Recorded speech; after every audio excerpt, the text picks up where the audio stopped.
Welcome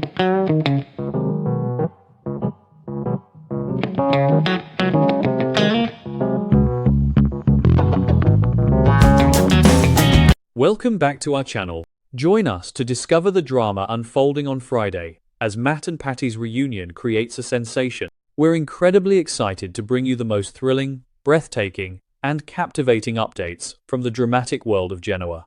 The emotional turmoil is reaching a spectacular climax, and we can't wait to explore the hidden corners and bright lights of today's dramatic story. Let's dive into the chaos unfolding.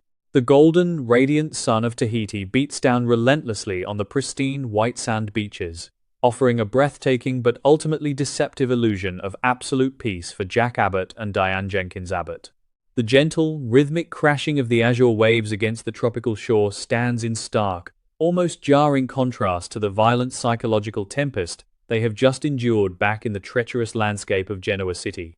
Diane, though tightly wrapped in the warm, fiercely protective embrace of her devoted husband, still harbors the icy, lingering shadows of her recent, horrific captivity. The terrifying memories of being held hostage, isolated, and psychologically tortured by the disgraced and sociopathic Dr. Lawrence Markham continue to haunt the fragile edges of her recovering mind. Every sudden rustle of the vibrant tropical palm leaves, and every unexpected shift in the salty ocean breeze, threatens to resurrect the paralyzing, suffocating fear she felt while trapped as a helpless pawn in Markham's deeply twisted game. Yet, amidst the heavy, lingering trauma that coats her thoughts, there is a profound, overwhelming sense of gratitude that washes over the reunited couple, anchoring them desperately to this fragile, fleeting moment of tropical serenity. Jack Abbott looks upon his beautiful wife with a complex mixture of profound adoration and deep, agonizing guilt, his heart heavy with the desperate, consuming need to shield her from any further agony or danger. He acutely recognizes the subtle, involuntary tremors in Diane's posture and the fleeting, terrifying moments of panic that occasionally cloud her expressive eyes when the silence stretches too long. In this secluded, luxurious island paradise, Jack is absolutely determined to wash away the dark, bloody stains of their recent nightmares, offering her the ultimate, impenetrable sanctuary she so desperately deserves after surviving such unspeakable horrors. He silently vows to the universe to build an indestructible fortress around their rekindled love, ensuring that the horrors of their past remain permanently locked away in the darkest corners of history. The Abbott patriarch reflects on the sheer, unimaginable magnitude of their journey, marveling at the incredible resilience and unwavering devotion that has allowed them to survive the relentless, coordinated onslaught of their many enemies. This lavish vacation is not merely a luxurious escape from the corporate grind. It is a vital, desperate attempt to reclaim their shattered sanity and rebuild the fractured foundation of their lives after being pushed to the absolute, terrifying brink of total destruction. The exhausted couple finds immense, grounding solace in the newly confirmed knowledge that the primary architects of their recent suffering have finally faced the uncompromising, heavy wrath of justice. Jack continuously and lovingly reassures Diane, emphasizing the concrete, undeniable reality that Dr.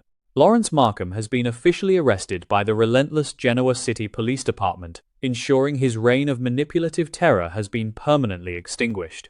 Furthermore, Jack leans heavily on the incredibly comforting fact that the deeply disturbed Patty Williams, the deranged and unpredictable pawn weaponized in Markham's sinister plot, has been securely and indefinitely locked away from society. He paints a vivid, reassuring picture of Patty, confined within the impenetrable, cold steel walls of a maximum security psychiatric facility, assuring Diane that the woman who violently stabbed him and orchestrated so much chaos is absolutely no longer a threat to their existence.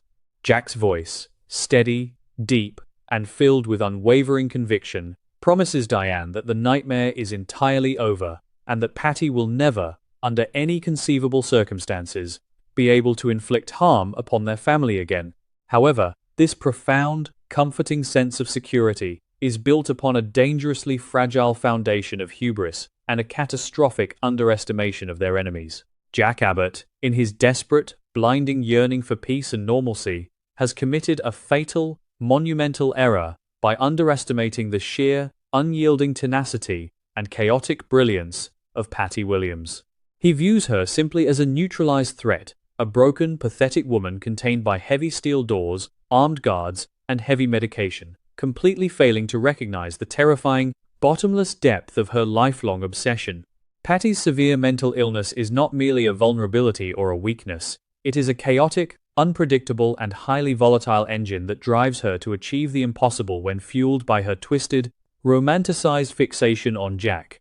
While Jack sips colorful tropical drinks and whispers sweet promises of eternal safety into Diane's ear under the Tahitian sun, he remains blissfully and tragically ignorant of the dark, violent storm rapidly brewing within the sterile, echoing walls of the distant asylum. His comforting, loving words to Diane are, in horrific reality, a tragic prelude to a catastrophic disaster he cannot yet foresee, a disaster born entirely from his failure to understand the true, relentless nature of the monster he so foolishly believes to be permanently caged. Thousands of miles away from the sun-drenched, tranquil shores of Tahiti, the atmosphere is suffocatingly bleak and oppressive within the cold, fluorescent-lit corridors of the maximum security psychiatric ward.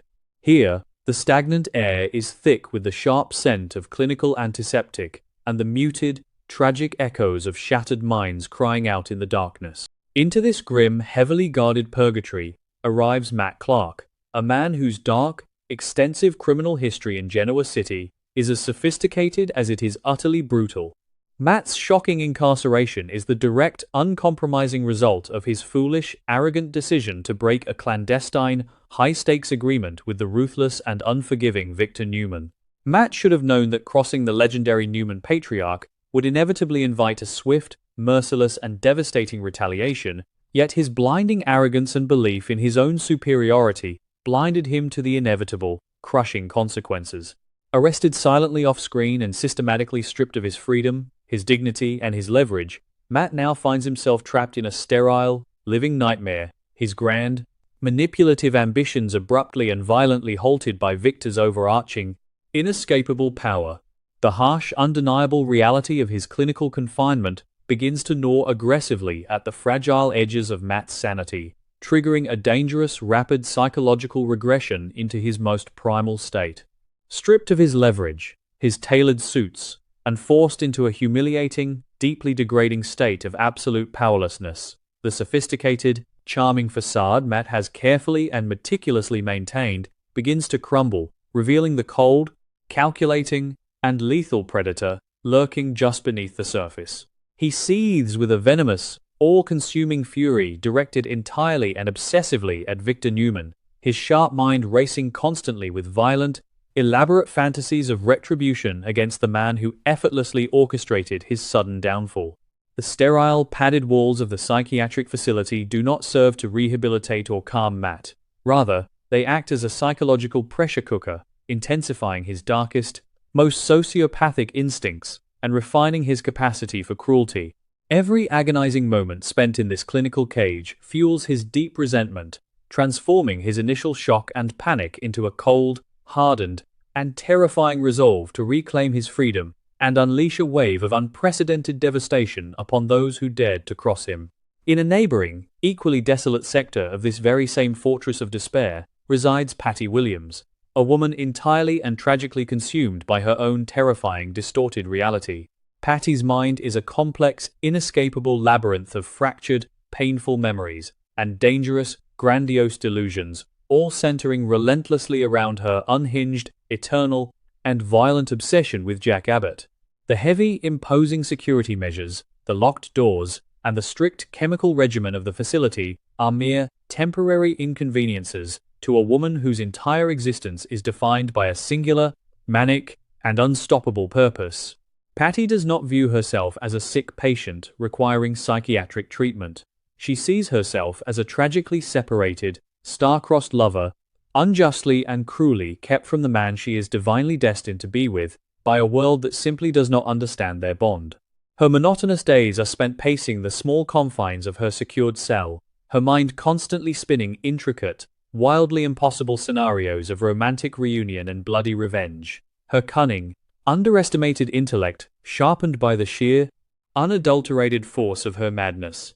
Fate, operating with its characteristically twisted and cruel sense of irony, orchestrates a serendipitous and highly volatile collision within the dreary, heavily monitored common areas of the psychiatric ward.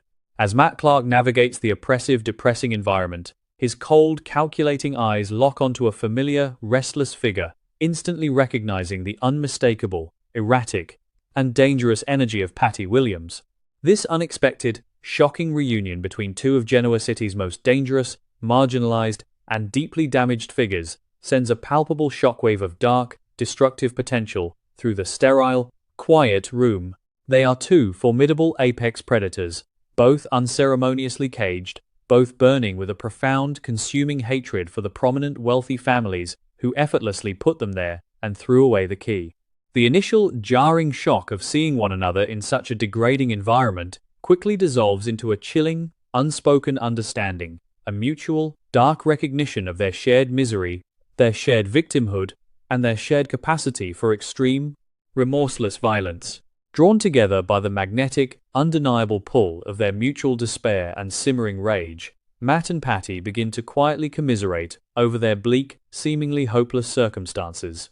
They share bitter, twisted stories of their respective downfalls, finding a dark, twisted sense of validation and comfort in each other's deep grievances against the powerful Abbotts and the untouchable Newmans.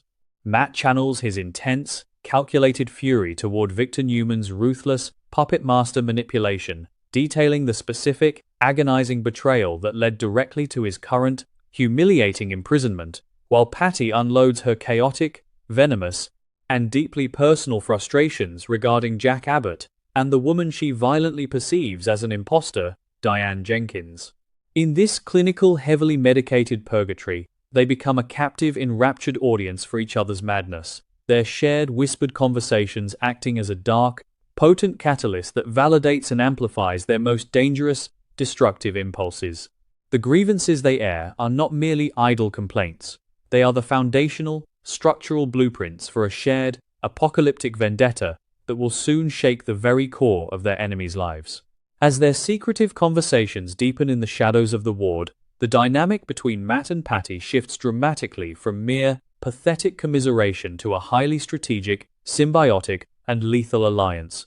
Patty, possessing a cunning, sharp intellect that often hides deceptively beneath her erratic, childlike behavior, recognizes the immense, undeniable value of having a ruthless, calculating, and physically capable partner like Matt Clark. She instinctively understands that while her burning obsession provides the necessary motivation and the chaotic spark, Matt's criminal expertise, strategic mind, and sociopathic detachment provide the essential mechanics for a successful, coordinated operation. The atmosphere between them grows incredibly thick with conspiratorial tension as they realize, with a thrilling sense of clarity, that their combined, diverse skills could actually overcome the seemingly impenetrable, state-of-the-art security of the facility. They are no longer just two isolated, defeated patients waiting for their next dose of medication. They are a unified, terrifying front, a dangerous amalgamation of calculated malice and unhinged obsession, quietly and methodically gathering strength in the shadows. Seizing the precise moment of their shared vulnerability and escalating rage, Patty leans in close, her eyes gleaming with a manic, terrifying clarity, and proposes the absolute unthinkable to her new ally. She suggests a coordinated, violent, and meticulously planned breakout, an escape that would shatter the heavy steel doors of their confinement and unleash them back into the unsuspecting world. Patty's voice, though carefully hushed to avoid the suspicious attention of the roaming orderlies, carries the heavy, undeniable weight of absolute, fanatical certainty.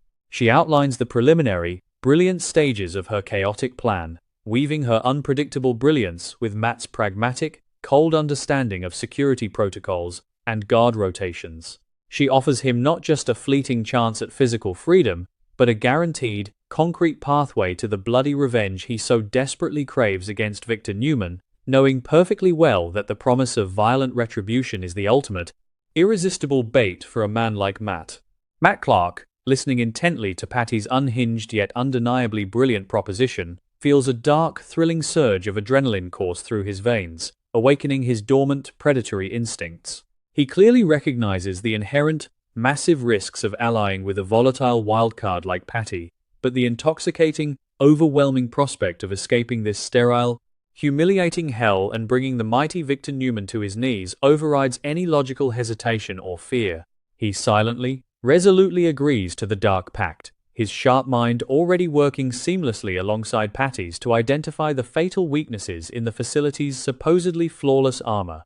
This unholy, unprecedented alliance seals their fate, setting into motion a devastating chain of events that threatens to tear the fragile fabric of Genoa City apart.